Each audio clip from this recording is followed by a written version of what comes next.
I gotta say, for me, it was during the delivery, because I actually had a doctor who let me catch her, and I mean, you can imagine. I mean, it was. I took her and put her on Miriam's chest, and it was. I get choked up talking about it because it was such a moment that you'll never ever be able to. And I was a mess. I mean, I was a mess. They were taking pictures, and I was crying, and we're covered in whatever, that butter stuff that she's covered in.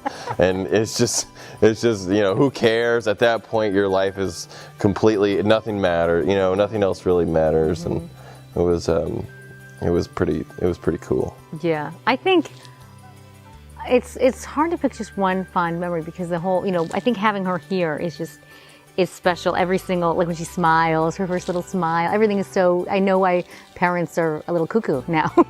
They're a little crazy now about things. But I think that the hospital, when she was born and she was out and I saw her and I remember yelling, is she okay? Is she okay? I just wanted her to be okay.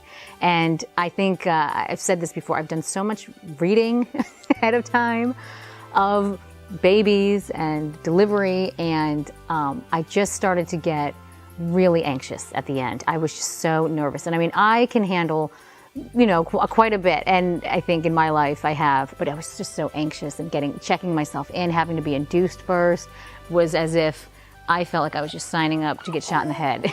It was like, here's your date. I didn't want it to happen that way. And I was just a nervous wreck. So when we finally got to that point of delivering her, and there was no epidural by then, so it was every single thing was very well aware, and I just got into that mother bear power mode of just, we've got to get her out healthy, and she did, and just that everything happened at the end of the day. It couldn't have happened better.